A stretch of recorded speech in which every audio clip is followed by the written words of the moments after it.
Godzilla उससे जीत ही नहीं पाता अगर सही टाइम पे ये नहीं हुआ होता।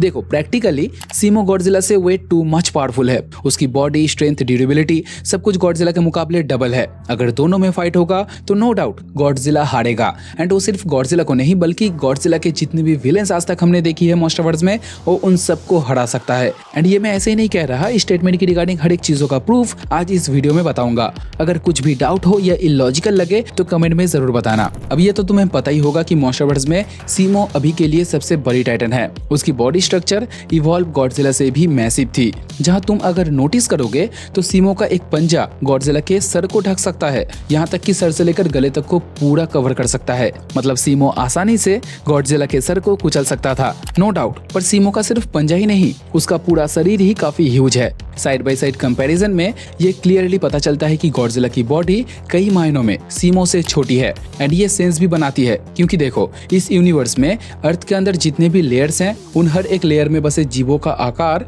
उनके ऊपरी लेयर से कंपैरिजन में बड़ी होती है। जैसे हॉलो अर्थ में रहने वाले जीवों का आकार एक्सिस मंडी से बड़ी होती है, एक्सिस मंडी में रहने वाले जीवों का आकार सरफेस वर्ल्ड से बड़ी होती है। वैसे ही तुम अगर हॉलो अर्थ से भी नीचे चले जाओगे तो तुम्हें और भी मैसिव टाइटन्स देखने मिलेंगे क्योंकि यहाँ का क्लाइमेट टाइटन्स को और बढ़ने में मदद करती है।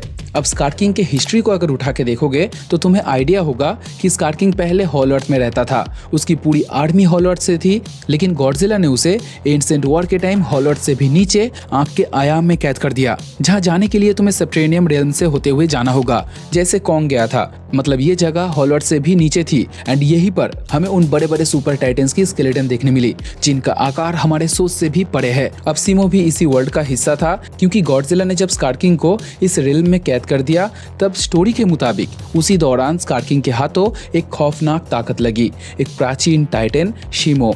मतलब सीमो हॉलो अर्थ से भी नीचे रहता था। अब इसी रीजन से उसकी हाइट इतनी बड़ी है। लेकिन थ्योरीज की माने तो सीमो अभी भी अपने टीनेज दौर में है और फुल्ली ग्रोन नहीं हुआ अभी तक, सिंपली वो एडल्ट नहीं है। तो हम इमेजिन भी नहीं कर सकते कि जब वो बड़ी होगी तब उसकी एक्चुअल हाइट क्या होगी।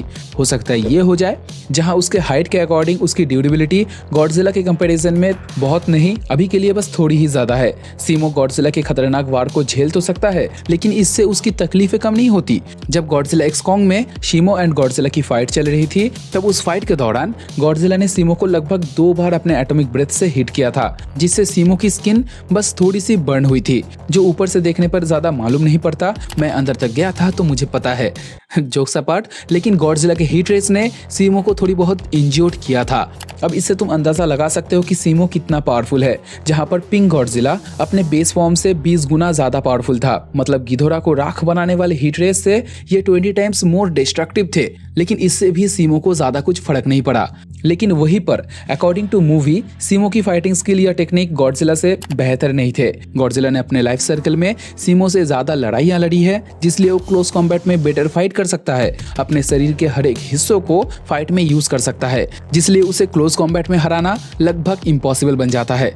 लेकिन थोड़ी बहुत नॉलेज के बावजूद गॉडजिला को सीमो ने अच्छा खासा टक्कर दिया था। कई बार तो गॉडजिला को ओवर पावर भी किया था, सिर्फ उसके मैसिव साइज के बदौलत। अब यहाँ तक सुनने के बाद तुम्हें क्या लगता है, कौन ज्यादा वर्दी है, किसमें ताकत ज्यादा है? मेरी माने तो सीमो गॉडजिला को बुरी तरह से हरा सकता था। जैसे कि मेका गॉडजिला ने एक बार हराया था उसको, वैसे ही सीमो बाजी मार सकता था अगर सही टाइम पे गॉडजिला इवॉल्व नहीं होता। तुम ये मत भूलो कि गॉडजिला ने एक बिगर थ्रेट के कारण खुद को अपग्रेड किया था। उसे पता था कि वो अपने नॉर्मल फॉर्म में इस थ्रेट का मुकाबला नहीं कर पाएगा, सो बेटर है कि खुद को बेहतर बनाया जाए। अब सीमो सिर्फ गॉडजिला के कंपैरिजन में नहीं बल्कि मॉन्स्टरवर्स में ऐसे कई और विलेंस हैं जिनको सीमो इजीली डिफीट कर सकता है। जैसे कि स्टार्टिंग से देखोगे तो मुटोस, इन जायंट फ्लाइंग बीटल्स की स्पेशलिटी है इनकी EMP अटैक, जो कि इस फाइट में उतने इफेक्टिव नहीं होंगे क्योंकि इन इलेक्ट्रोमैग्नेटिक पल्स के जरिए मुटोस किसी भी मैकेनिज्म को या इलेक्ट्रॉनिक्स चीजों को डिसेबल तो कर सकता है, लेकिन इससे सीमो को कुछ फर्क नहीं पड़ेगा क्योंकि उसके गले में गॉडजिला की तरह कोई न्यूक्लियोसिंथेसिस नहीं होती। गॉडजिला जिसे एटॉमिक ब्रेथ छोड़ने के लिए पहले उसे प्रोसेस करना होता है, जो उसके शरीर के बायोन्यूक्लियर सर्कुलेटरी सिस्टम के जरिए मुमकिन होता है। अब मुटोस की इन EMP अटैक से गॉडजिला को अपनी एटॉमिक ब्रेथ प्रोसेस करने में दिक्कतें होती है, जिससे वो फाइट में कमजोर पड़ जाता है। लेकिन सीमो की फ्रॉस्टबाइट ब्लास्ट गॉडजिला की तरह कोई केमिकल रिएक्शन की रिजल्ट नहीं है। वो बस अपने सराउंडिंग एटमॉस्फेयर को फ्रीज कर देती है। इसकी एनर्जी इतनी जल्दी चीजों को जमा देती है कि आइस में साउंड का सिग्नेचर भी कैप्चर हो जाता है।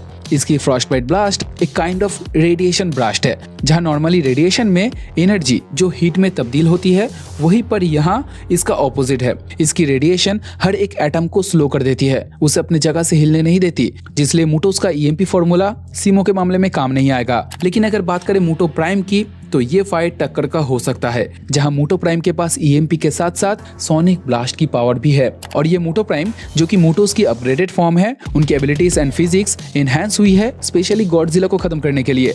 मुटो प्राइम ने तो एक बार कॉमिक में अपने सोनिक रोर के जरिए गॉडजिला के डोर्सल प्लेट्स को पूरी तरीके से तहस नहस कर दिया था। बट फिर भी सीमो वर्सेस मुटो प्राइम में सीमो का जीतना तो कंफर्म है। वो फर्स्ट अटैक में ही मुटो को दूर से फ्रीज कर देगा। उसकी फ्रॉस्टबाइट ब्लास्ट यहाँ पर काम आसान कर देगा।